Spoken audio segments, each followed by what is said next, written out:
खबर के साथ, जहां पर जम्मू कश्मीर में 22,000 से ज्यादा नौकरियां आउटसोर्स की गई हैं। सरकार ने आउटसोर्सिंग पर विपक्ष के आरोपों को खारिज किया है और सीएम ने आउटसोर्सिंग और पिछले दरवाजे से भर्तियों में अंतर बताया है। आईटी समेत कई सेवाओं में निजी कंपनियों को काम सौंपा गया है।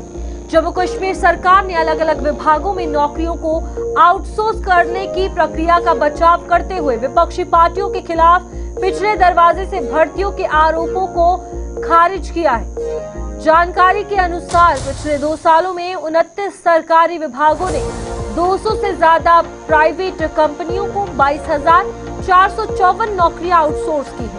इन नौकरियों में सिक्योरिटी, सर्विस, हाउसकीपिंग, सिक्योरिटी के लिए आईटी और सफाई, computer operation, vocational trainer, vocational coordinator, watch and ward driver सहित अन्य नौकरियां शामिल हैं। आउटसोर्सिंग का बचाव करते हुए जम्मू कश्मीर के मुख्यमंत्री उमर अब्दुल्ला ने कहा कि ये पिछले दरवाजे से नियुक्त नहीं थी। उन्होंने कहा कि पिछले दरवाजे से नियुक्ति और आउटसोर्सिंग के बीच बहुत बड़ा अंतर है।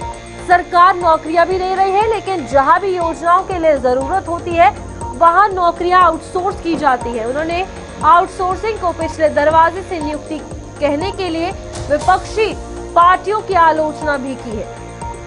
और इस बीच अब यहाँ पर बड़ी बात है कि सवाल उठ रहा है कि नौकरियों की आउटसोर्सिंग को लेकर, जिसको सरकार ने साफ तौर पर कहा है कि जो एलिगेशंस उन पर लगाए जा रहे हैं पिछले दरवाजे से घुसाने के, ऐसा नहीं है। और कई सारी ऐसी सीटें हैं, कई सारी ऐसी भर्तियां हैं जो साफ तौर पर दी गई है। 22,000 से ज्यादा ऐसी वैकेंसीज है जो फुलफिल की गई है।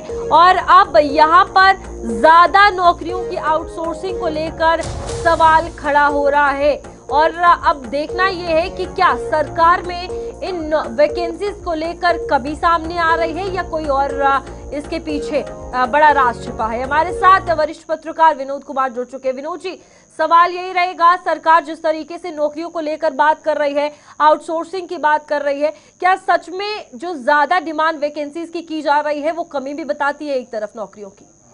अगर बताया जाए कि 29 विभाग हैं जिसमें 22,454 लोगों को आउटसोर्स किया गया है। यानी जब आप मैनिफेस्टो बनाते हैं रूपाली, तब आप कहते हैं कि हम सरकारी नौकरियां देंगे। सरकारी मीन्स गवर्नमेंट जॉब्स देंगे, परमानेंट जॉब्स देंगे, लेकिन ऐसा संभव नहीं है। अब नैरेटिव बदल चुका है। कोई भी सरकार इतना अफोर्ड नहीं कर सकती है कि वो सरकारी नौकरी हर एक व्यक्ति को दे, हर एक परिवार के एक सदस्य को नौकरी दे।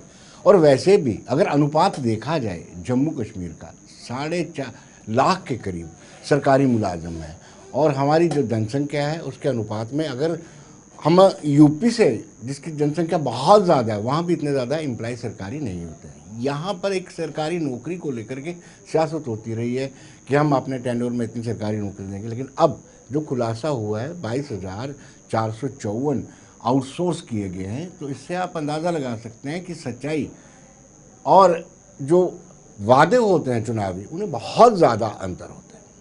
लेकिन यहाँ पर सरकारी नौकरियों को लेकर सिर्फ सरकार पर हम छोड़ नहीं सकते ना चीज़ें। विनोद जी, यहाँ पर प्राइवेट अगर बात की जाए, कंपनीज का आना या फिर एंटरप्रेन्योरशिप को लेकर अगर बात करें, इस तरफ भी ध्यान आकर्षित किया गया है। लेकिन जम्मू कश्मीर में अगर हम खास तौर पर बात करें, सरकारी नौकरी का ट्रेंड और क्रेज बहुत ज़्यादा है। अगर ये लगातार इस बात पर चर्चा होती रही है। आज हम अपनी बच्ची की या अपनी बहन की शादी करते थे, हमारी मेंटेलिटी जो ये रहती कि बच्चा जिसके साथ हम शादी करने जा रहे हैं वो सरकारी मुलाजिम होना चाहिए। भले ही कोई दूसरा मल्टीनेशनल कंपनी में लगा होगा, उसका पैकेज 12 लाख 15 लाख भी होगा, लेकिन हमारी प्रायोरिटी जो है कि मानसिकता हमारी ऐसी बन गई है कि सरकारी नौकरी में एंड तक हमें पेंशन भी मिलेगी, हेल्थ फैसिलिटी भी मिलेगी। अगर SRO 43 पहले हुआ करता था कि अनटूवर्ड इंसिडेंट हो जाता तो वो बाप की जगह बेटे को नौकरी मिलेगी, ऐसी मानसिकता से अब बाहर निकलना होगा, क्योंकि सरकारी नौकरियां अब उपलब्ध नहीं है।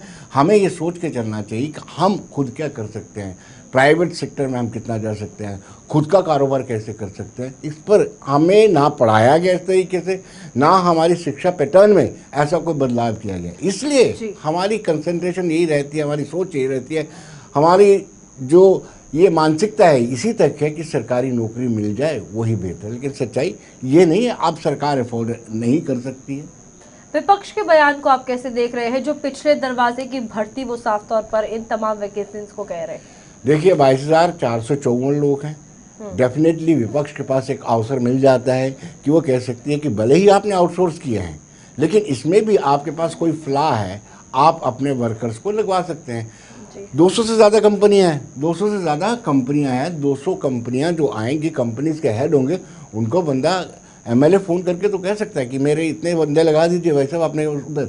तो ऐसा होता है। ऐसा आरोप जो है विपक्ष का लग रहा है कि ट्रांसपेरेंसी जो होनी चाहिए, भले ही आप आउटसोर्स कर रहे हैं, आउटसोर्स में भी जो ट्रांसपेरेंसी होनी चाहिए वो दिख नहीं रही है। और दूसरा, फिर क्या करेगा एसएसआरबी, सर्विस सिलेक्शन बोर्ड का क्या औचित्य क्या रह गया, उसका रेलेवेंस क्या रह गया? भाई साहब, आपने पोर्टल पे अप्लाई कर दिया, आपने टेंडर निकाल दिया, हमें इतने आउटसोर्स के लिए इतने एम्प्लॉय चाहिए, इस कैटेगरी के चाहिए, चाहे वो गार्बेज कलेक्शन के हो, सफाई के हो या हाउसकीपिंग विभाग, तो पोर्टल में जो अपना टेंडर भरेगा, जिसका मिनिमम प्राइस होगा, उसको वो दे देंगे।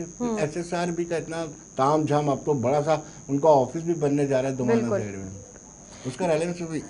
तो यहाँ पर अब हम क्या माने, अभी जो वक्त की नीड क्या है, अस्थायी रोजगार जम्मू कश्मीर के लिए या फिर स्थायी सरकारी नौकरी, इन दोनों में से डिफरेंस क्या देखते हैं? देखिए, हमें सच का सामना करना होगा, सियासत को छोड़ करके जनता के बीच में जाके बताना होगा कि हमारे पास सरकारी नौकरियां नहीं हैं, और जो सरकारी नौकरी की उम्मीद करते हैं वो छोड़ दें। और हमें सियासी भाषणों में भी ऐसा नहीं बोलना चाहिए कि हम सत्ता में आएंगे तो इतनी लाख नौकरियां इतनी देर में दे दें। ये सच्चाई हमें मान लेनी चाहिए और लोगों को, युवाओं को प्रेरित करना चाहिए कि आप अपना काम करें, आप अपने वेंचर शुरू करें या फिर प्राइवेट सेक्टर की ओर रुख करें। ऐसा नहीं कि आप सरकार पर ही पूरी तरह से निर्भर रहें। ठीक है विनोद जी, बहुत बहुत शुक्रिया आपका ज्वाइन करने के लिए। और इस बीच ये एक बहुत बड़ा सवाल है कि जनता को भी समझना होगा कि सरकारी नौकरियां अब उतनी नहीं रही हैं, और इस बीच जो वादे जनता से किए जाते हैं उनमें भी कहीं ना कहीं अब बदलाव सरकार को लाना पड़ेगा, या वो पार्टीज जो बड़े बड़े आश्वासन जनता को देती है। आगे बढ़ेंगे, एक और बड़े